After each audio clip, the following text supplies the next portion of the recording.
Good morning students, my name is Meenu Naruka from Rajasthan TT college. मैं BSc third year को angiosperm taxonomy and embryology, जो कि हमारा botany का थर्ड पेपर है, उसमें मैं जो आपको टॉपिक पढ़ा रही हूँ वो टॉपिक है पराग कोशों का पुंज तंतु के साथ जुड़ना। मतलब पराग कोश जो होते हैं, एंथर जो होते हैं, उनका फिलामेंट के साथ किस किस प्रकार से ये जुड़ सकते हैं।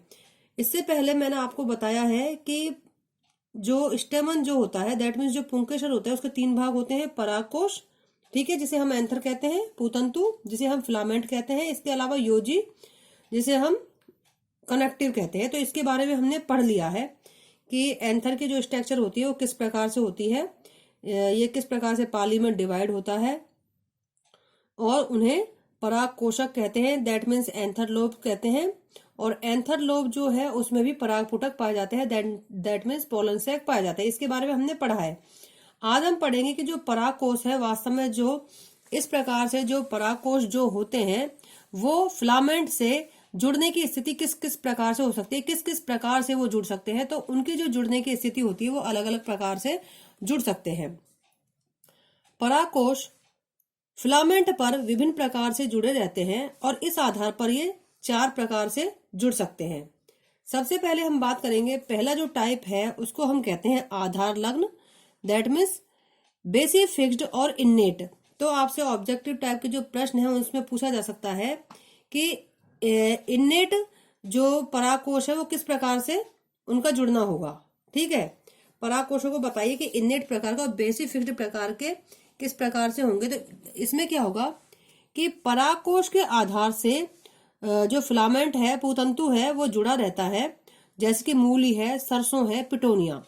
इस डायग्राम में हम देखेंगे कि यहाँ पर जो एंथर है, ठीक है, यहाँ पर जो एंथर है जिसे कि हम परागकोश कहते हैं, यह परागकोश के जो आधारी भाग होगा, ये वाला जो भाग होगा, ये जब फिलामेंट से जुड़ा रहता है, या फिर हम ये कहेंगे जो फिलामेंट है इसके परागकोश के आधारी भाग से जुड़ा रहेगा, तो इसे हम इन्नेट प्रकार का या बेसी फिक्स्ड प्रकार का जुड़ना कहते हैं। किस प्रकार से जो अटैचमेंट है, कहेंगे कि ये आधार लग्न प्रकार का परागकोश का पुंजतंतु से जुड़ना है। दूसरा होता है पृष्ठ लग्न, मतलब डॉर्सी फिक्स्ड। जैसे कि इसके नाम से पता चलता है कि ये पृष्ठ लग्न है, मतलब पृष्ठ भाग से। जब पुतंतु दैट मीन्स जो फिलामेंट है उसमें परागकोश के पृष्ठ भाग से जुड़ा रहता है, मतलब जो फिलामेंट जो होगा, जो एंथर है उसके पृष्ठ भाग से, पिछले भाग से जुड़ा रहता है, तो उसे पृष्ठ लग्न प्रकार से जुड़ना कहते हैं। जैसे मालवा, पैसिफ्लोरा, ये इसके एग्जाम्पल है। अब इस डायग्राम में हम देखेंगे, जैसे यहाँ पर ये एंथर है, ठीक है, ये एंथर है, और ये जो एंथर का जो पीछे वाला जो भाग होगा, पृष्ठ वाला जो भाग होगा, तो अगर यहाँ से इस प्रकार से फिलामेंट जुड़ा रहता है, तो इस प्रकार से जुड़ने की जो स्थिति होती है उसको हम डॉर्सी फिक्स्ड कहेंगे। इसके बाद तीसरा जो टाइप होता है जिसमें कि परागकोश और फिलामेंट जुड़ते हैं, वो होगा, उसे हम कौन सी स्थिति कहेंगे, संलग्न स्थिति या एडनेट स्थिति कहते हैं। जब परागकोश दैट मीन्स जो एंथर होता है वो अपनी संपूर्ण लंबाई में, पूरी लंबाई में फिलामेंट के साथ जुड़ा रहता है, अर्थात जब फिलामेंट आधार से शीर्ष तक जुड़ा रहता है, तो उसे एडनेट प्रकार की स्थिति कहेंगे। अब हम इस डायग्राम में देख सकते हैं कि यहाँ पर ये जो है परागकोश है, एंथर है, और एंथर के जो दोनों लॉब्स हैं वो इस प्रकार से योजी से जुड़ी रहती है, ये तो हम जानते ही हैं। लेकिन यहाँ पर क्या है कि यहाँ पर परागकोश जो ये फिलामेंट है यहाँ से लेकर यहाँ तक, मतलब पूरी लंबाई में जुड़ा रहेगा। यहाँ पर आपने डायग्राम में देखा कि यहाँ पर क्या था, आधार लग्न में केवल आधारी भाग से जुड़ा हुआ है, और पृष्ठ लग्न में भी केवल पृष्ठ भाग से जुड़ा हुआ है। लेकिन यहाँ पर क्या होगा, संपूर्ण लंबाई में, मतलब जितनी एंथर की लंबाई होगी उस संपूर्ण लंबाई में मतलब शीर्ष से लेकर आधार तक जुड़ा रहेगा। तो ऐसी जो स्थिति होती है उसको हम बोलते हैं एडनेट स्थिति कहेंगे। ठीक है, इसके अलावा चौथा जो प्रकार है परागकोश और पुतंतु का जुड़ने का, वो है, उसको हम बोलेंगे मुक्त दौली या वर्सेटाइल स्थिति। तो इसके नाम से पता चलता है कि मुक्त दौली, मुक्त रूप से, ठीक है, जब फिलामेंट परागकोश के पृष्ठभाग पर एक बिंदु से जुड़ा रहता है, मतलब केवल एक बिंदु पर, ऐसा लगता है कि जैसे ये बिल्कुल हल्का सा जुड़ा हुआ है। जब फिलामेंट जो एंथर है उसके पृष्ठभाग से केवल एक बिंदु के द्वारा जुड़ा रहता है, तो उस प्रकार की जो स्थिति होती है उसको मुक्तदौली कहेंगे। क्यों मुक्तदौली स्थिति? क्योंकि जब जो स्टेमन में जो पुंतंतु होगा, क्योंकि एक बिंदु से जुड़ा रहता है, तो ऐसी स्थिति में क्या होगा, तो जब भी कभी हवा आएगी, हवा के झोंके जब आएंगे, तो जो स्टेमन है जिसे हम पुंकेसर कहते हैं, वो इधर उधर आराम से हिलडुल सकता है, क्योंकि वो केवल एक बिंदु पर जुड़ा हुआ है। इसी कारण इसे मुक्तदौली स्टेज कहते हैं, मतलब मुक्तदौली वाली स्थिति कहेंगे। एग्जाम्पल क्या हो सकता है इसका? जैसे घास की कुछ जातियां होती हैं, इसके अलावा मक्का है, ठीक है, धान है, टिट्रिकम है, ठीक है, आदि में क्योंकि है ना, इनका जो परागकोश होता है, मतलब जो एंथर जो होता है वो कुछ लंबा होता है, और इसमें जो फिलामेंट है केवल एक छोटे से बिंदु से उससे जुड़ा रहता है। अब इसमें हम इस डायग्राम को देखेंगे कि किस प्रकार से इसके स्थिति होती है। कि जैसे यहाँ पर आप देख सकते हैं कि यहाँ पर जो एंथर है, पराग कोश है, वो लंबा होता है थोड़ा, और यहाँ पर ये केवल एक बिंदु से जुड़ा होगा, और जब हवा आएगी तो वो इस तरीके से हिलडुल सकता है। तो ये वाली जो स्थिति होगी वो कौन सी है? मुक्तदौली स्थिति होगी। अब हम बात करते हैं लेंथ ऑफ स्टेमन। पुंकेसरों की जो लंबाई है वो किस प्रकार से हो सकती है, किस प्रकार से पुंकेसर लंबे हो सकते हैं या छोटे हो सकते हैं, या फ्लावर के अंदर किस प्रकार से वो लगे हो सकते हैं, वो हम पढ़ेंगे।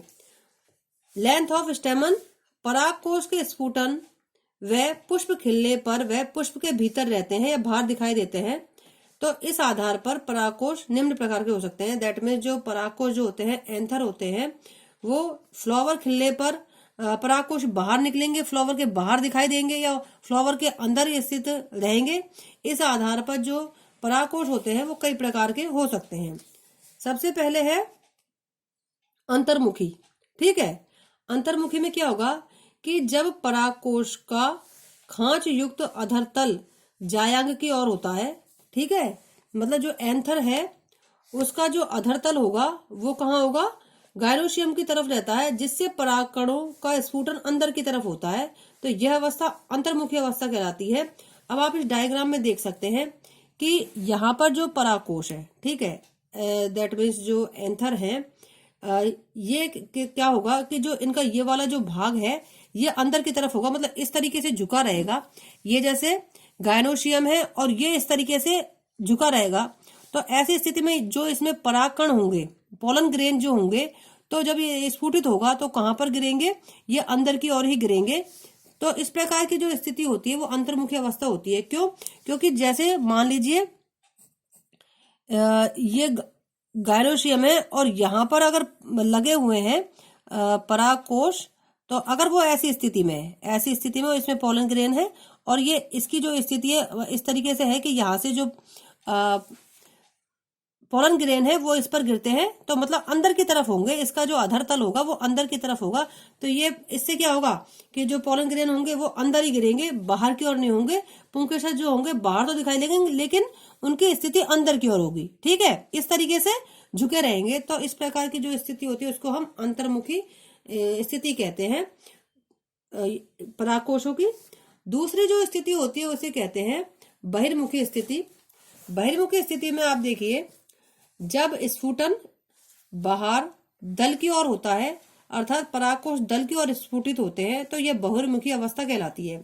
जैसे कि अभी हमने देखा कि जो परागकोश है वो उनका जो अधरतल होता है वो जायांग की तरफ होता है, दैट मीन्स गायनोशियम की तरफ होता है। तो उसमें से पोलन ग्रेन जो होंगे फ्लावर के अंदर ही गिरेंगे, ठीक है, फ्लावर के अंदर ही गिरेंगे, जायांग पर गिरेंगे, ठीक है। लेकिन बहिर्मुखी अवस्था कैसी होगी?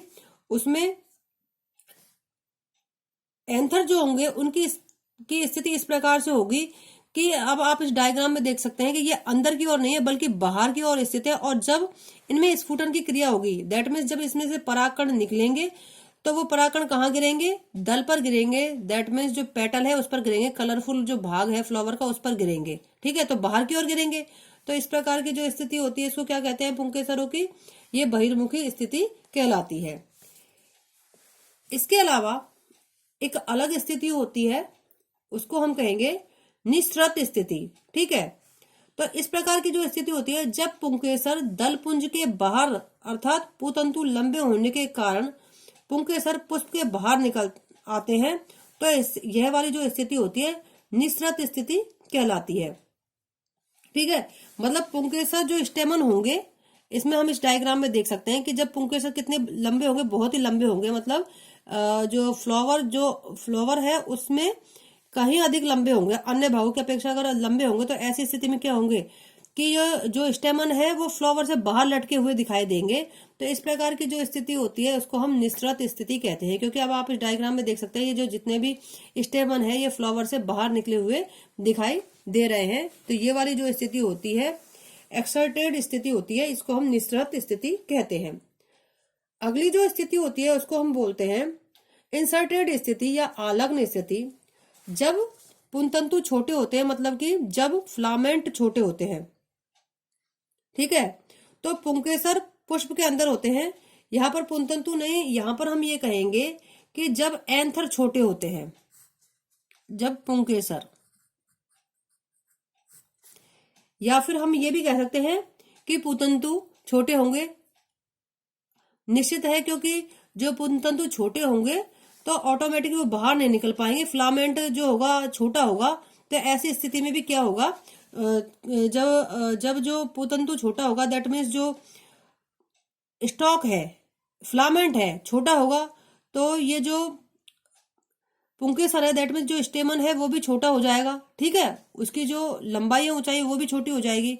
तो ऐसी स्थिति में क्या होगा, जो पुंकेसर होंगे पुष्प के अंदर ही होंगे, अर्थात दलपुंज नलिका के अंदर ही रह जाते हैं, है ना। और यह स्थिति क्या कहलाती है, आलग्न स्थिति कहलाती है। अब इसमें हम डायग्राम में देख सकते हैं कि जहां पर यहाँ पर जो स्टेमन, ये पूरा स्टेमन है, पुंकेसर है, और इसमें अगर ये छोटे हो जाते हैं, फिलामेंट छोटा हो जाएगा, तो इनकी जो लंबाई है वो भी छोटी हो जाएगी। और ऐसी स्थिति में ना तो ये फ्लावर के बीच में रह सकते हैं या ना बाहर निकल सकते हैं। तो ऐसी स्थिति में जो दलपुंज नलिका बनती है, कुछ कुछ फ्लावर्स ऐसे होते हैं जिसमें कि दलपुंज नलिका बनती है, ठीक है, तो उसमें ये पुंकेसर जो होंगे ये फ्लावर के अंदर ही रह जाएंगे, मतलब दलपुंज नलिका के अंदर ही रह जाते हैं। तो इस प्रकार की जो स्थिति होती है उसको आलग्न स्थिति कहते हैं या इंसर्टेड स्थिति कहते हैं। तो आज के लिए बस इतना ही, आगे हम कल पढ़ेंगे। Thank you.